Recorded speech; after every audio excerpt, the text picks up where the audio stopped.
여러분 안녕하십니까? 채널K 뉴스입니다. 뉴욕을 방문하는 문재인 대통령이 흥남철수 영웅 레너드 라루 선장이 잠들어 있는 세인트폴 수도원의 신부들과 만남의 시간을 가지게 됩니다. 수도원의 대통령 부부 명의의 기념 식수도 논의 중인 것으로 알려졌습니다. 보도에 김지수 기자입니다. 오는 18일부터 뉴욕을 방문하는 문재인 대통령이 동포 간담회에 세인트폴 수도원의 신부들을 초청했습니다. 세인트폴 수도원은 흥남철수 당시 피난민 14,000여 명을 피난시킨 메러디스 빅토리오의 선장 레너드 라루 선장이 잠들어 있는 곳입니다. 문재인 대통령의 부모도 당시 피난민 속에 있었고, 이 같은 사실은 문 대통령이 지난번 방미 때 버지니아 장진호 전투 기념비를 찾으면서 널리 알려졌습니다. 라루 선장은 휴전 뒤 세인트폴 수도원에서 수도사의 삶을 살다가 2001년 생을 마감하고 수도원에 잠들어 있습니다. 수도원은 지난 2001년부터 한국인 수도사들이 운영을 맡고 있으며 12명의 수도사 중 9명이 한국인입니다. 수도원 관계자는 문 대통령의 수도원 방문도 검토했지만 일정상 문제로 성사되지 못해 동포 간담회에 초청을 받았다고 밝혔습니다. 문 대통령은 대통령 부부 명의로 수도원에 라루 선장을 추모하는 나무를 헌정하는 방안도 논의 중인 것으로 알려졌습니다. 채널K 뉴스 김지수입니다. 미국인 10명 중 7명이 다카 수혜자들에게 합법적 체류 신분을 부여하는 데 찬성한 것으로 나타났습니다. 다만 의회에서 다카를 대체할 법안을 마련하고 통과시키는 데는 시일이 소요될 것으로 예상했습니다.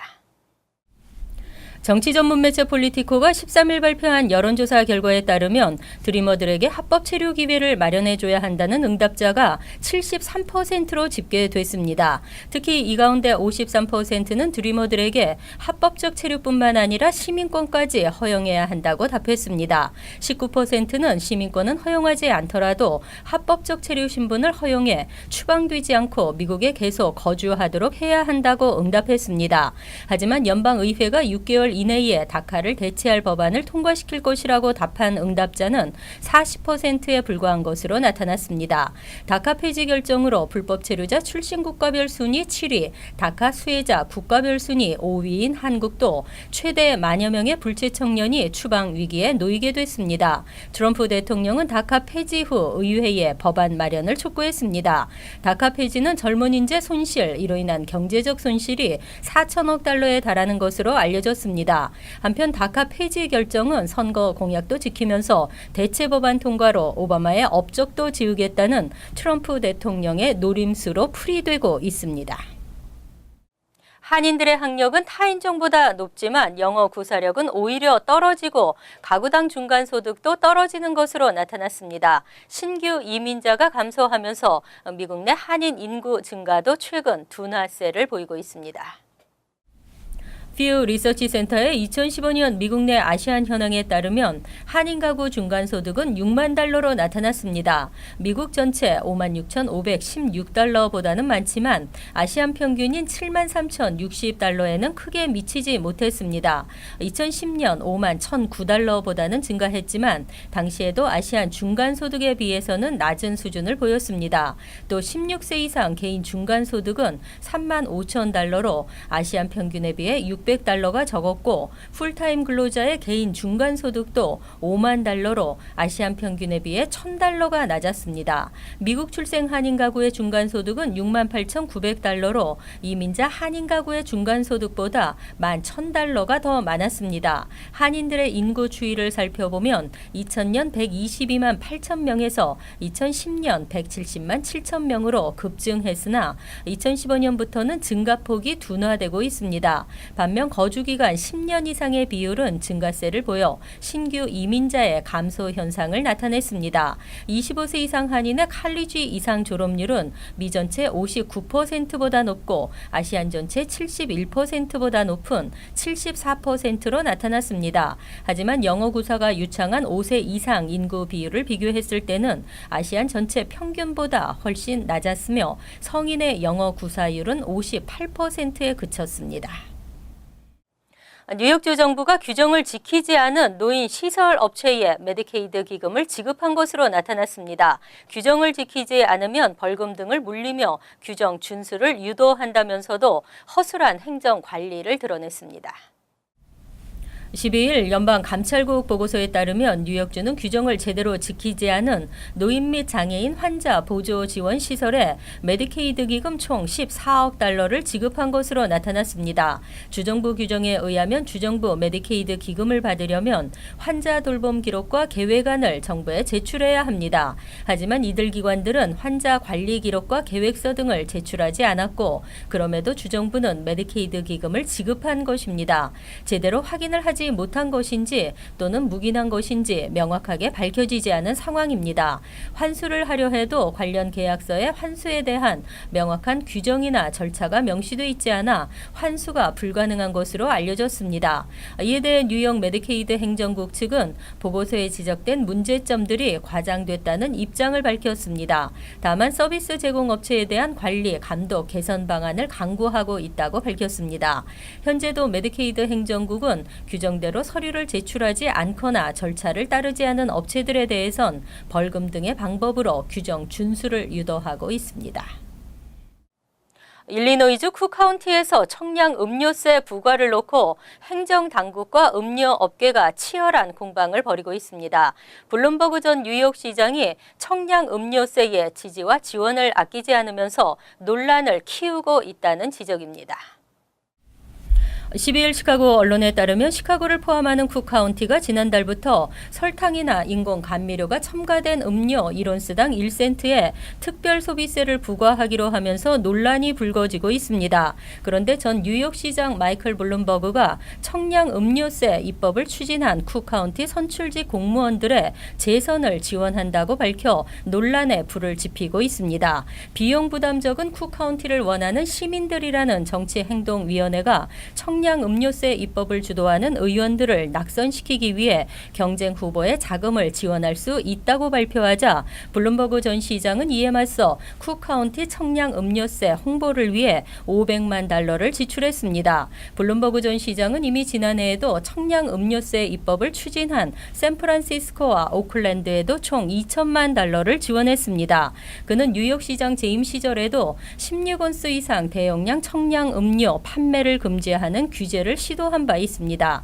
청량 음료세 신설에 반대하는 일리노이 소매상협회는 서민 건강을 명분으로 뉴욕의 억만장자 도움을 얻고 있다고 비난했습니다. 한편 청량 음료세는 저소득계층의 부담을 지우는 역진적 조세라는 지적을 받고 있습니다. 뉴욕시 공립학교 모든 학부모들은 자녀의 교내 식당 위생 등급을 온라인을 통해 확인할 수 있습니다. 교내 식당 위생 등급 온라인 공개는 오는 12월부터 시행됩니다. 13일 앤드류 쿠오모 뉴욕주지사는 뉴욕시 공립학교 구내식당의 위생 등급 결과를 의무적으로 공개하도록 한 법안에 서명했습니다. 학부모들은 앞으로 시교육청 웹사이트를 통해 또는 학교에서 발송하는 안내문을 통해 학교 식당의 위생 상태를 파악할 수 있습니다. 또 위반 상황과 시정 상황 등의 세부 정보까지도 확인이 가능합니다. 법안은 제프 클라인 뉴욕주 상원의원과 캐서린 놀란 뉴욕주 하원의원이 발의했으며 학교 식당의 위생 등급 결과를 뉴욕시 교육청 웹사이트에 의무적으로 업로드해 학부모들이 언제든지 확인할 수 있도록 하는 것이 골자입니다. 쿠오모 주지사는 학부모들은 자신의 자녀들이 재학하고 있는 학교가 안전한 급식을 제공하고 있는지 확인할 자격이 있다고 밝혔습니다. 그동안 공립학교 식당 위생 상태는 심각하다는 지적이 끊임없이 제기돼 왔습니다. 쿠오모 주지사는 법안의 시행으로 학부모들에게 투명성을 제공하고 학부모와 교육기관 사이에는 더욱 튼튼한 신뢰를 쌓게 될 것이라고 말했습니다. 한편 법안은 이번 가을 학기부터 시행될 예정이었으나 다소 늦어졌습니다. 하지만 이날 시장의 서명으로 12월 중순부터는 시행에 들어갑니다. 뉴저지주 뉴악시 공립학교가 주정부의 관리에서 벗어나 독자적 관리와 운영을 하게 됐습니다. 시정부는 교육 환경 개선을 위해 최선을 다하겠다고 밝혔습니다.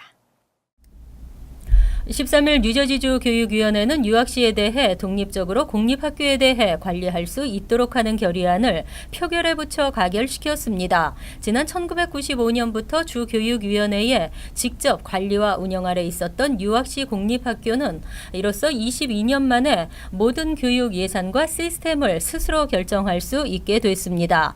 유학시 교육위원회는 그동안 주교육위원회가 관리하면서 유학시 현실에 맞지 않는 정책으로 어려움을 겪자 독립적으로 관리할 수 있도록 해달라며 주정부에 요청했었습니다. 주교육위원회는 수주간에 유학시 공립학교 학생들의 졸업률과 학업 성취도 등을 조사하고 그동안 공립학교의 교육 환경이 크게 개선됐다고 평가하면서 이번 결정을 내리게 됐습니다. 라스바카라 유학시장은 학생들에게 질 좋은 교육 환경을 제공하는 것이 이제는 우리 손에 달렸다고 말했습니다. 또한 학생들에게 최상의 교육 환경을 제공하기 위해 시정부는 최선의 노력을 다할 것이라고 밝혔습니다. 올해 9월까지 9개월간 뉴저지주에서 발생한 교통사고는 모두 376건, 사망자는 399명으로 나타났습니다. 지난해보다는 다소 감소한 수치입니다. 13일 뉴저지주 경찰은 올 1월 1일에서 9월 10일까지 주 전역에서 376건의 교통사고가 발생해 총 399명이 사망했다고 밝혔습니다. 지난해 같은 기간에 비하면 사망률은 7%포인트 감소한 것입니다. 지난해에는 총 386건의 교통사고가 발생하면서 모두 406명이 목숨을 잃었습니다. 올해 교통사고 사망자 중에는 운전자가 229명으로 가장 많았고 동승자가 56명, 자전거 이용자 9명, 보행자 105명 등으로 집계됐습니다.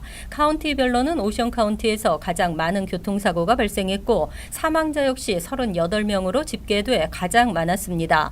다음은 미들섹스 카운티에서 29명이 목숨을 잃었으며 벌링턴과 캠든, 에섹스, 글로스터 카운티에서도 각각 28명이 사망했습니다. 버겐 카운티는 올 들어 모두 14건의 교통사고가 발생해 16명이 숨진 것으로 집계됐습니다. 버겐 카운티 내 타운별로는 퍼라무스보로와 루치필드 파크 타운십, 해켄색 시 등이 2명으로 가장 많은 교통사고 사망자 수를 보였습니다.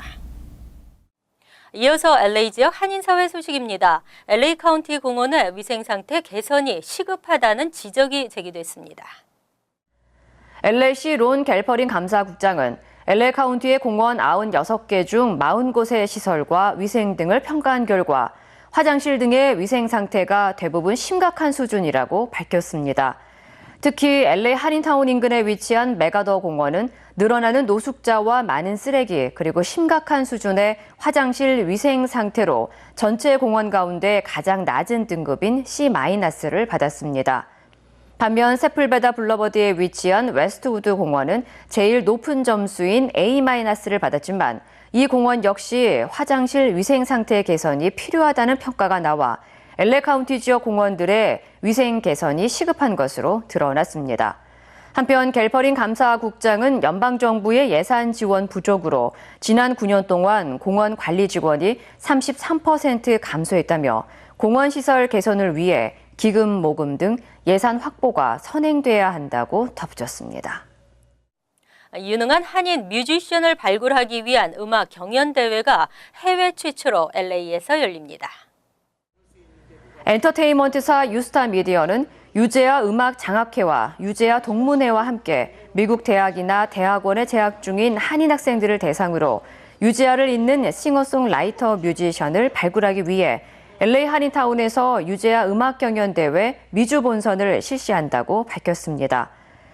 미국에 있는 대학생하고 대학원생 그리고 모든 연주와 작사, 작곡, 노래가 팀 안에서 소화가 되면 됩니다. 그러니까 누군가에 의존하지 않고 스스로 할 수 있는 팀들이 참여하는 대회예요. 그러니까 제2의 유재하, 감성 있는 유재하를 찾자라는 대회니까요. 많은 실력 있는 그리고 조금 음악 세계를 조금 바꿔갈 수 있는 그런 분들이 많이 참여했으면 좋겠습니다. 이번 미주 본선은 예선을 통해 선발된 8팀이 다음 달 LA에서 본선을 치르게 되며 본선을 통해 선발된 한 팀은 오는 11월에 한국에서 열리는 제28회 유재하 음악 경연대회에 참가 자격을 부여받습니다. 한편 이번 경연을 통해 모인 수익금의 일부는 백혈병과 혈액암 환자 그리고 장애인 스포츠 유망주의 훈련과 코칭 지원을 위한 장학금으로 쓰일 예정입니다. 간추린 소식입니다. 최근 한국국정감사 자료에 의하면 재외공간 안전을 위해 설치된 감시 카메라 10대 중 6대꼴로 화질이 낮아 사실상 무용지물이라는 지적입니다. 국회 외교통일위원회 소속인 박주선 의원은 전 세계 163개 재외공간에 설치된 CCTV 4,227대 가운데 약 65%가 100만 화소 미만의 저화질 제품으로 나타났다고 밝혔습니다. 극저화질 CCTV도 전체 44.9%에 달했습니다. 어제 워싱턴주의 한 고등학교에서 총격 사건이 일어나 학생 1명이 숨지고 3명이 다쳤습니다. 경찰에 따르면 워싱턴주 스포켄 카운티 소재 프리먼 고교에 아침 등교 시간 무렵 총기를 든 용의자가 나타나 총탄 6발을 발포했습니다. 학교 측은 즉각 학교 캠퍼스를 봉쇄했으며 경찰은 학교 구내를 수색해 총격범을 체포했습니다. 부상자는 현재 위험하지 않은 상태로 전해졌습니다. 13일 총 20억 달러의 예산을 투입하고 지난 2011년에 착공한 루즈벨트 아일랜드에 코넬대 과학기술대 캠퍼스가 문을 열었습니다. 코넬대 루즈벨트 아일랜드 캠퍼스는 섬 남단에 200만 스퀘어핏 규모의 1,400개의 태양 열판과 지열 등 친환경 기술을 이용한 강의실, 기숙사, 연구실 등을 갖추고 있으며 최대 2,800명의 이공계 대학생, 재학생과 교직원을 수용할 수 있습니다. 23일 오전 11시 뉴저지 잉그루드 병원 대강당에서 한인대상 건강 세미나가 열립니다. 김성배 신장 전문의와 신슬기 가정의학 전문의가 강사로 나서는 속 보이는 뱃속 탐험 세미나에서는 복통에 대한 상식과 건강 문제가 질의응답 형식으로 진행됩니다. 참석자에게는 경품을 통한 푸짐한 상품이 준비됐으며 참석자 모두에게는 식사와 무료 주차가 제공됩니다.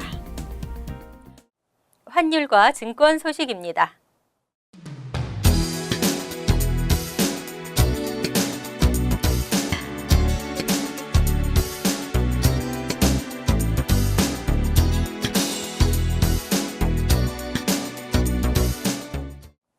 이어서 날씨입니다. 금요일은 대체로 흐린 가운데 간간히 맑겠지만 습도가 높고 한 차례 소나기도 예상됩니다. 낮 최고 기온은 80도, 섭씨 27도, 밤 최저 기온은 66도, 섭씨 17도로 예상됩니다. 토요일도 습한 날씨에 흐리겠습니다. 일요일은 간간히 흐린 날씨에 한 차례 소나기가 내릴 수 있습니다. 이상으로 채널K 뉴스를 마칩니다. 채널K와 함께 편안한 하루 되시기 바랍니다.